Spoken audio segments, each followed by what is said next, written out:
December 20th, 1941. Snow blanketed the American heartland as trains screeched through the night, carrying steel, oil, and men who didn't yet know the meaning of war. Just 13 days after Pearl Harbor, the United States was thrust into a global inferno it had not been prepared for. At least, that's what the world believed. In Berlin, laughter echoed through the marble corridors of the Reich Chancellery.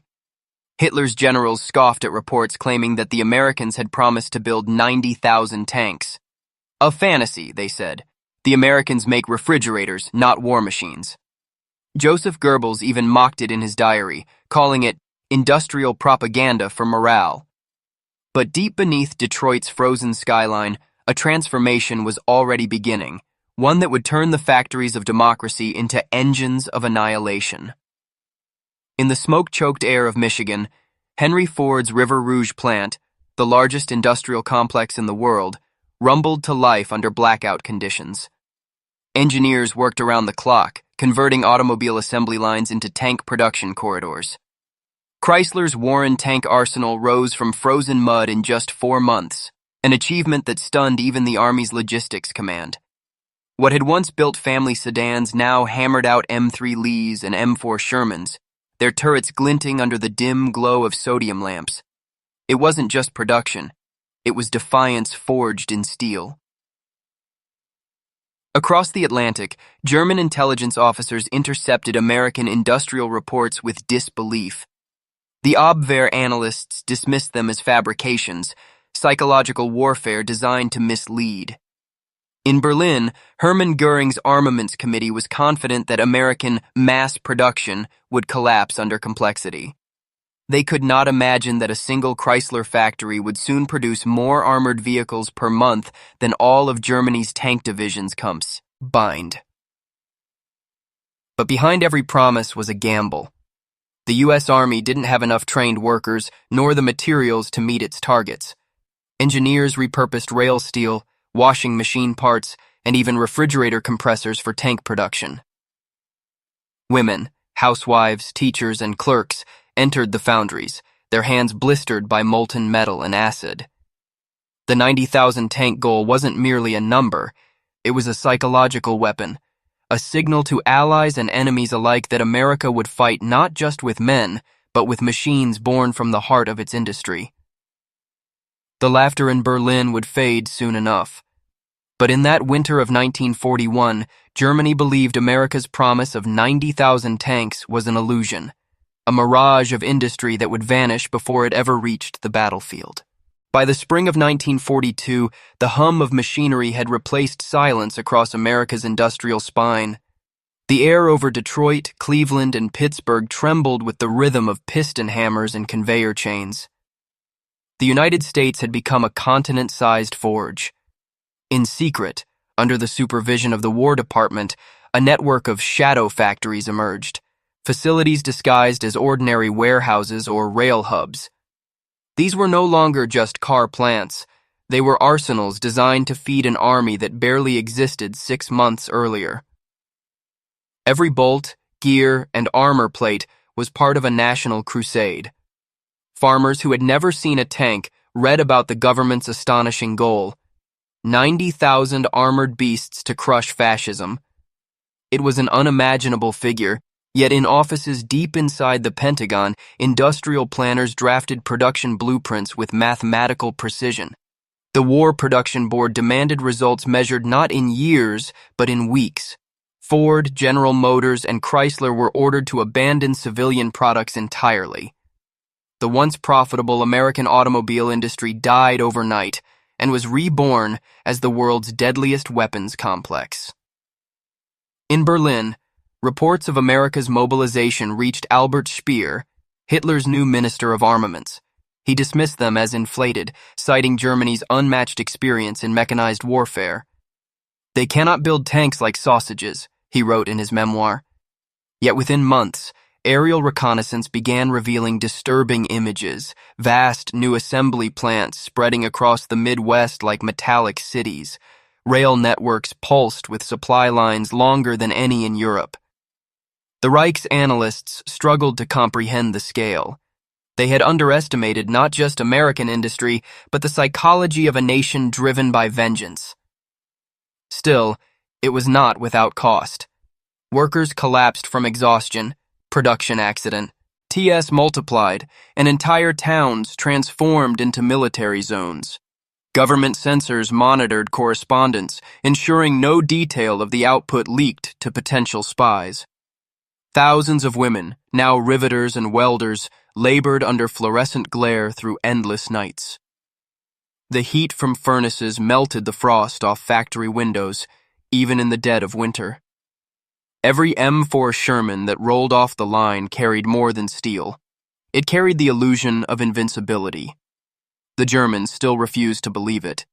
To them, the promise of 90,000 tanks was the propaganda of a naive democracy. They had no idea that by the time they realized the truth, American tanks would already be rumbling through the hedgerows of Normandy and the ruins of the Reich itself. In early 1943, the thunder of progress reached the battlefront. Crates marked Detroit Arsenal and Pressed Steel Car Company began arriving in ports from Liverpool to Alexandria. Inside them, Shermans, Lees, and Stuarts, symbols of an industrial machine that refused to sleep. British dock workers stared in disbelief as Liberty ships unloaded tank after tank, their olive hulls shimmering under gray skies. In a single month, America shipped more armored vehicles than Germany produced in an entire year. What had once been dismissed as fantasy now arrived as fact. Tens of thousands of tons of moving steel, painted with serial numbers that began with USA. But behind the spectacle was secrecy. Washington's propaganda machine never revealed the true production numbers, fearing German intelligence would adapt. The Office of War Information issued vague statements, carefully curated to confuse enemy analysts. Reports of 30,000 tanks built by mid-1943 were publicly understated by nearly half. The real numbers were classified, hidden beneath the bureaucratic fog of the War Department's records, accessible only to a handful of officers. It was psychological warfare on a global scale. Germany's military planners could not react to what they could not confirm. Inside Nazi headquarters, disbelief turned to anxiety. Intercepted Allied communications hinted at production rates beyond reason. Goebbels wrote in his diary that America's numbers are a disease infecting the German mind. Even Hitler began demanding reports verifying whether such figures could be possible. His generals, desperate to maintain confidence, assured him the Americans were exaggerating. But in the ruins of Stalingrad and the sands of Tunisia, the truth was already visible. American-made tanks standing beside British crews, rolling through captured Axis lines. Yet for the men who built them, there was no gloom. Refactory workers faced rationing, blackouts, and accidents that claimed hundreds of lives each month. Tank crews often cursed the machines they received. Under-armored, undergunned, prone to fire when hit. But they were replaceable, endlessly so. That was the nightmare Germany could not match. For every Tiger tank that rolled out of a German plant, 10 Shermans waited on American docks. The 90,000 promise was no longer a myth. It was a countdown. And in Berlin's war rooms, the laughter that once echoed at America's expense had grown silent. In its place came something else. Fear, born not from ideology, but from arithmetic. By mid-1943, the full weight of America's industrial transformation began to crush the Axis war machine. Rail yards across the Midwest ran day and night, carrying endless convoys of tanks, ammunition, and spare parts. Entire cities were synchronized to the heartbeat of war. In Chicago, the Pullman Company assembled tank destroyers beside passenger cars. In Pennsylvania, Bethlehem Steel poured armor plating so thick that local windows rattled from the constant forge explosions. The scale was beyond comprehension. Factories were expanding faster than maps could track. Every morning, the air above Detroit shimmered with heat from molten iron.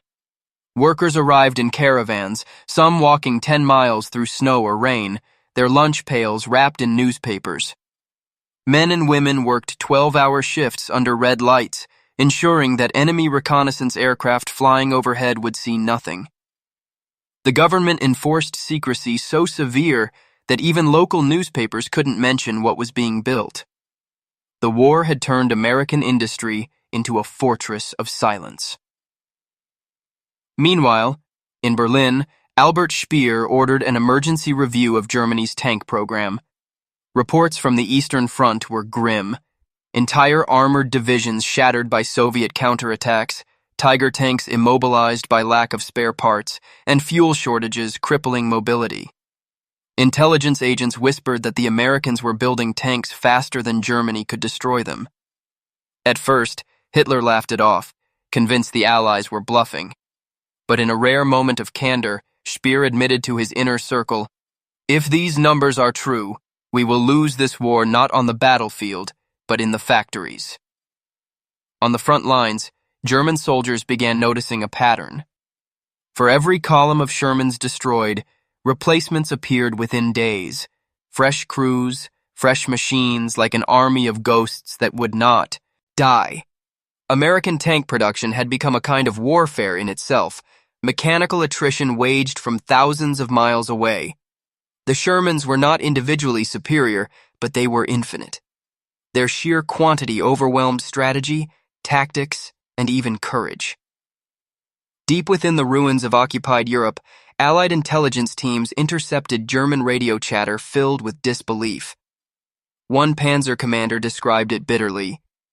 "We destroy one, 3 take its place.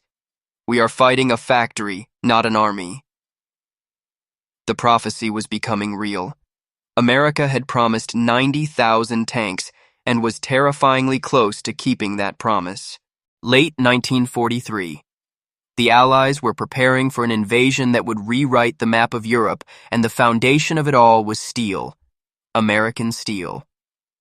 The War Production Board's records, stamped top secret, revealed that the United States had already surpassed 50,000 tanks. Yet official reports continued to list lower figures, maintaining the illusion of limitation.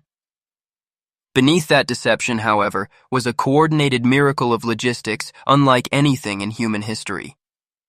Every week, Liberty ships left New York Harbor stacked with tanks, spare parts, and fuel drums, forming endless convoys bound for England and North Africa. Inside those convoys, entire armored divisions were floating across the Atlantic, an army built on assembly lines. The U.S. Army Ordnance Department had streamlined every process. Foundries delivered pre-fitted armor panels, turrets were welded off-site, engines arrived from Chicago ready for installation. At the height of production, the Chrysler tank arsenal turned out 1 tank every 57 minutes. Ford's Willow Run plant, built to manufacture B-24 bombers, adapted its assembly flow to include tank components as part of its industrial symphony. It was mechanical warfare conducted with surgical precision. In Berlin, intelligence briefings became increasingly frantic. Luftwaffe reconnaissance flights captured photographs of shipyards so crowded with cargo that analysts mistook them for cities. The Abwehr attempted to estimate America's true output, but each calculation contradicted the next. German engineers refused to believe a nation could produce complex war machines faster than Germany could repair its own. Yet intercepted Allied logistics codes painted an undeniable picture. America's arsenal had no ceiling. Still, this victory of industry carried a human cost that official histories seldom mention. Inside the factories, fatal accidents were treated as routine. Men lost limbs to stamping presses. Women died from inhaling manganese fumes used in armor welding. Union leaders begged Washington for safety reforms, but the answer was always the same: production first. To stop, even for a moment, was treasonous to the cause.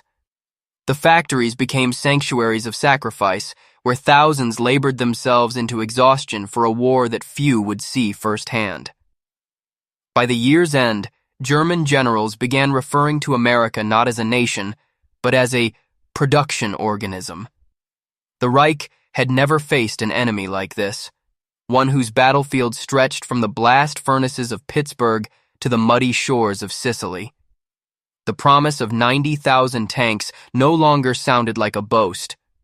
It was an omen, By the dawn of 1944, the true scale of American industry had crossed from rumor into reality. Satellite bases in Britain overflowed with tanks lined in endless rows, Shermans, Grants, and tank destroyers stretching from hedgerow to horizon. Mechanics from Kansas and Ohio worked beside British armor crews under fogged floodlights, preparing the machines for the greatest amphibious invasion in history. In those cold fields of southern England, steel replaced soil. The ground trembled with the weight of engines idling in unison, their exhaust forming a gray mist that rolled across the countryside like approaching weather. For months, German reconnaissance aircraft flew over England, returning with photographs that filled Berlin's war rooms with disbelief. Each image showed something new, columns of tanks appearing where none had been days before, rail networks feeding ports now bursting with equipment. Hitler's generals dismissed it as deception, another elaborate Allied trick. They convinced themselves that most of those tanks were wooden replicas, built to mislead. But British and American engineers had deliberately allowed that myth to thrive, using camouflage nets and fake divisions to hide the staggering truth. Behind the decoys stood the real army of steel, tens of thousands of American tanks awaiting a single word: go. In Detroit, meanwhile, the assembly line still roared without pause. Each new tank rolling off the line was a silent participant in the coming storm. War planners referred to the production figures in code, even in internal memos, fearful of spies and leaks. The promise of 90,000 tanks was now within reach, but to speak it aloud was forbidden. It was no longer propaganda. It was a weapon of secrecy. Back in Germany, the panic was spreading. Albert Speer, reading the latest reports from France, recorded his growing dread. If the Americans really possess what we see in these photographs, our defeat is only a matter of time. Hitler raged at his staff, demanding to know how a nation of consumers could surpass the Reich's war machine. None dared answer. They all knew the truth. Germany's factories were burning, its rail lines shattered, its fuel depots drained. On the eve of D-Day, while the world held its breath, American tanks rolled through English villages by the thousands. Their treads crushed cobblestones, their engines growled through the night, and the people watching from their windows whispered the same thought. This is what industry sounds like when it goes to war. June 6, 1944. Normandy. Dawn broke beneath a sky choked with smoke and thunder. From the sea came the sound of engines, thousands of them. As the first waves of infantry stormed the beaches, the second wave brought something else: steel. The Shermans arrived on the tide, emerging from the gray surf like mechanical beasts. Some sank instantly, swallowed by the sea before their tracks touched sand. Others clawed their way ashore, their guns firing through saltwater mist. The promise of 90,000 tanks was no longer a dream of factories. It was roaring into Europe, one engine at a time. Behind them, the factories of America had not rested. As one tank fell to German fire, another was already being crated, another engine tested, another turret welded shut. The war economy had become a living organism, producing at a speed that defied military logic. Each Sherman that burned on Omaha Beach was replaced within weeks, as if the machine itself were immortal. The Germans, accustomed to precision over quantity, found themselves facing an enemy that fought with numbers, not perfection. In the hedgerows of Normandy, American armor faced its nightmare. Tiger and Panther tanks, whose 80 mm guns could pierce a Sherman from over a mile away. Crews described the duels as slaughter. The Shermans burned easily, their thin armor igniting like tinder when hit. Yet for every German tank that dominated the field, 5, 10, sometimes 15 Shermans would appear in its path. It was a war of mathematics. The Americans could afford to lose, the Germans could not. German officers sent desperate messages to Berlin. "We are overrun not by men," one wrote, "but by machines. They come faster than we can destroy them." Speer understood what those words meant. Industrial supremacy had become a weapon as deadly as any gun. Hitler, refusing to believe, demanded new wonder weapons, Panthers, Tigers, and secret prototypes that would supposedly reverse fate. But the factories that could build them were now under fire from Allied bombers, reduced to rubble before their blueprints were even completed. As American armor rolled inland, something shifted in the psyche of the war. Germany, once the master of mechanized warfare, now faced its own creation turned against it, a storm of production so vast it could not be stopped. Each tank bore a serial number that was not just a mark of origin, but a quiet inscription of vengeance forged in the furnaces of a nation that refused to kneel. By late summer 1944, the roads of France were choked with American armor. Columns of Shermans stretched from horizon to horizon, their turrets turning lazily as they rolled through fields once scorched by German occupation. The smell of diesel and burnt rubber mixed with the scent of liberation. Civilians emerged from cellars to watch the procession, their eyes wide with disbelief. They had heard the rumors of American industry, but now they saw it with their own eyes. Steel without end, thundering eastward. Behind those columns lay an invisible empire of logistics. Every gallon of fuel, every shell, every spare part had traveled an ocean and a continent to reach that road. Engineers and railroad workers had built a system of supply so vast that it functioned like clockwork, even in chaos. At its heart were the Red Ball Express convoys, thousands of trucks driven mostly by young American soldiers who raced day and night to feed the advance. They carried the lifeblood of war, ammunition, food, and replacement tanks. The 90,000 tank promise was not merely a figure of production. It was a living, moving organism of iron arteries and mechanical veins stretching from the factories of Detroit to the plains of Normandy. For the German army, it was the beginning of collapse. Panzer divisions that had once spearheaded blitzkrieg now fought from ambush, trapped by shortages of fuel and spare parts. Hitler's obsession with super tanks only deepened the problem. The colossal Tiger II, designed to dominate any battlefield, broke down more often than it fought. Its parts required precision machining that Germany could no longer sustain. Meanwhile, American factories were producing Shermans faster than they could be shipped. Entire divisions were re-equipped in weeks. The scale was beyond imagination. Captured German officers later confessed they believed America's factories must be protected by sorcery. How else could a nation produce machines faster than war could destroy them? Yet the truth was no magic. It was discipline, manpower, and relentless organization. Women who had once stitched fabric now welded steel. Teenagers operated cranes. The old and the infirm manned telephones and supply chains. A nation had transformed itself into a single war engine. By autumn, Allied tanks were at the gates of the German frontier. The laughter that once filled Berlin's halls when America promised 90,000 tanks had long since vanished. What echoed now was the distant thunder of engines, each one a reminder of a promise kept, and of a reckoning that could no longer be avoided. Autumn 1944. The war was shifting, but so was the terrain. The forests of the Ardennes swallowed sound, muffled the thunder of advancing armor, and hid what would soon become Germany's final gamble. As Allied forces pushed toward the Rhine, American tank crews faced exhaustion and disbelief.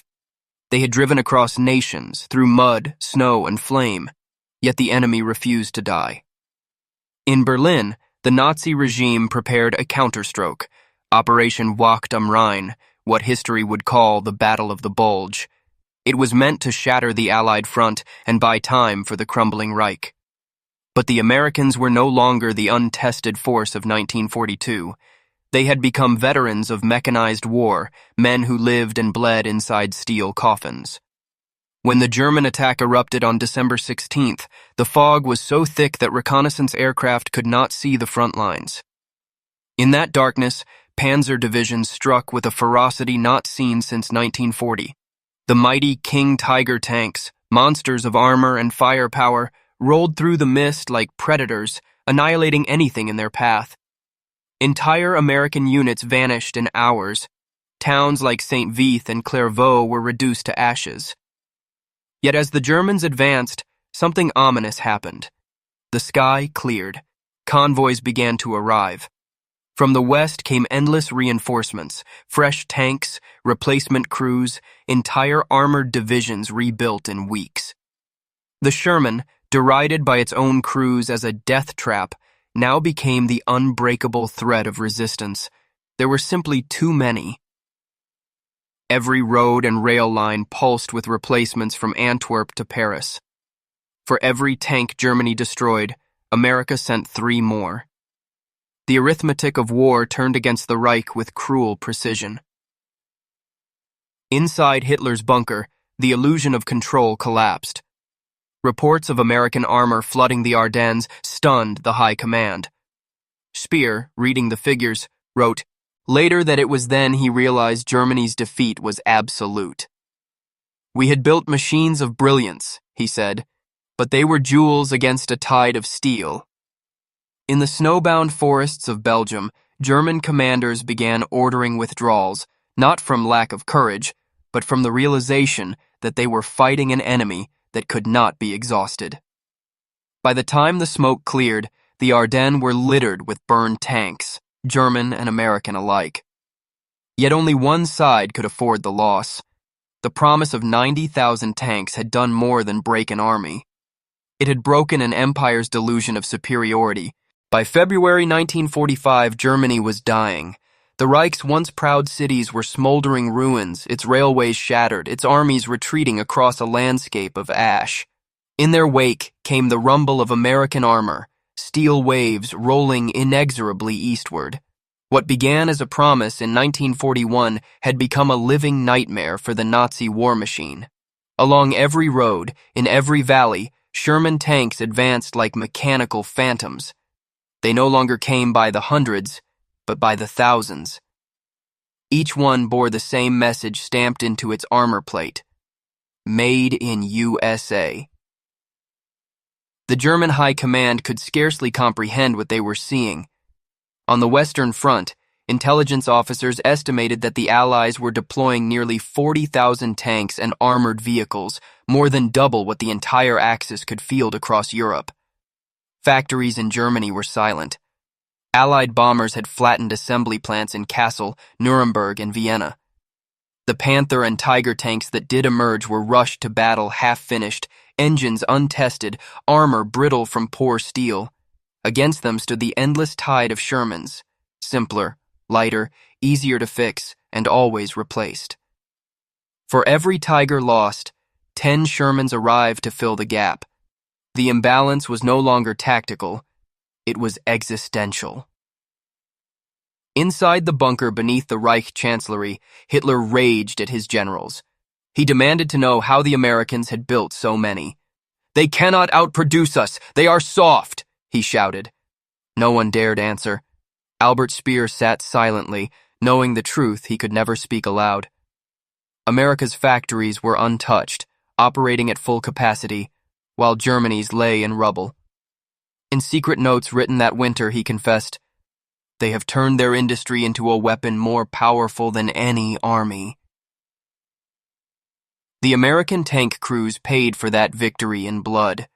The final push into Germany was brutal. Ambushes in forest passes, cities turned to fortresses, rivers choked with wreckage. The Sherman, despite its mass, was still vulnerable. Thousands burned. Yet replacements arrived before the wrecks cooled.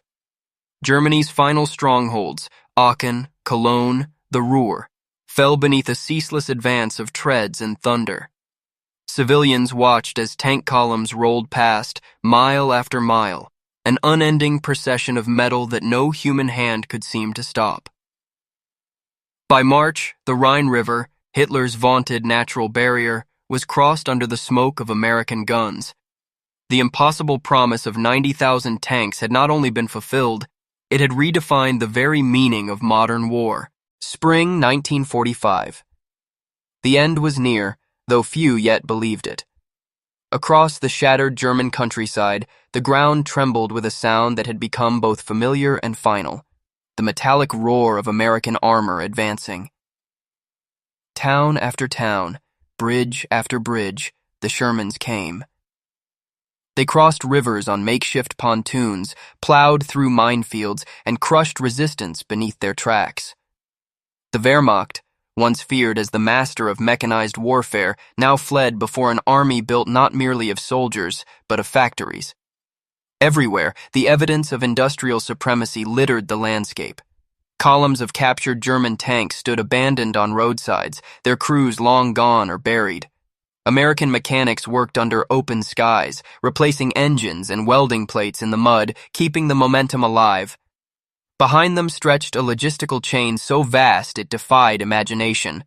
Depots filled with spare turrets, engines stacked in warehouses, ammunition measured not in tons, but in mountains.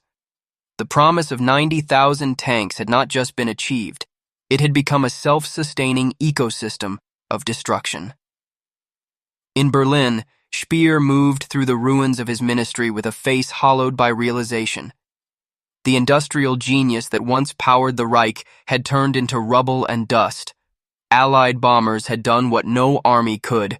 They had severed the veins of Germany's production heart. His factories in the Ruhr, once the pride of Europe, were now twisted skeletons of steel. "We could build no more," he later wrote. "Our machines had stopped breathing."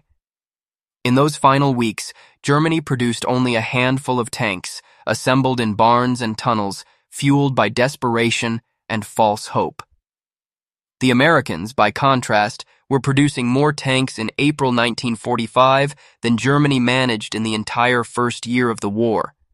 Even as victory loomed, the factories of Detroit and Chicago did not slow. New models, improved engines, and experimental armor rolled off the lines as if the war would never end. For the men building them, it wasn't just duty.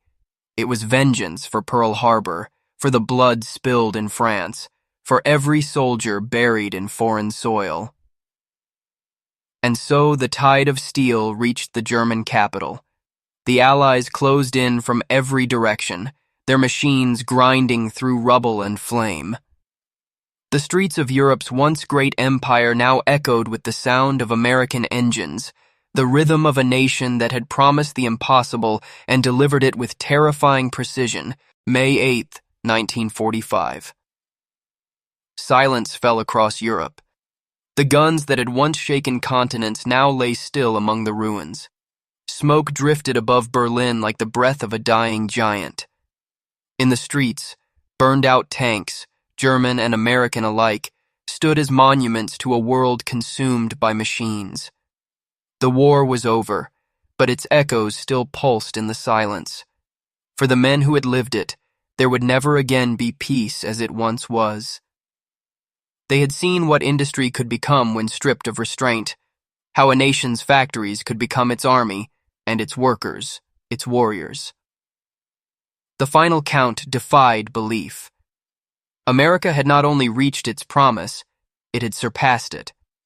90,000 tanks had rolled from its factories by war's end, with more than 120,000 armored vehicles in total if half-tracks and tank destroyers were included. Germany's mockery had turned to horror, its laughter buried beneath mountains of steel.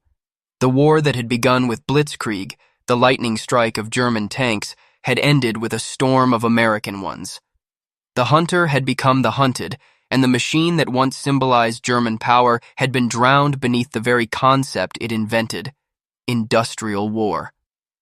Albert Speer, sitting in captivity, later admitted in his memoirs that this was the moment he truly understood the future.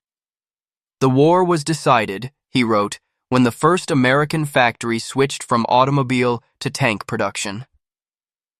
It was not the battles of Stalingrad or Normandy that doomed the Reich. It was the forges of Detroit, the riveters of Cleveland, the welders of Pittsburgh. America's might had not been built in a year, but in generations of innovation and assembly, transformed overnight into a weapon no ideology could defeat. In the post-war years, those factories returned to peace, their assembly lines once again producing cars, trucks, and tractors. But for those who had worked through the war, the memory never left. The smell of molten steel, the endless roar of conveyors, the telegrams listing the dead, all of it lingered like ghosts. The promise of 90,000 tanks had been a symbol of vengeance, unity, and purpose. But it had also been a warning, proof that humanity had entered an age where wars would no longer be fought by men alone, but by nations that could turn industry into a force of annihilation. The laughter in Berlin had died long before the war ended. In its place remained only the hum of engines fading into history, and the unshakable truth that America's greatest weapon had never been its army, but its ability to build one faster than the world could comprehend.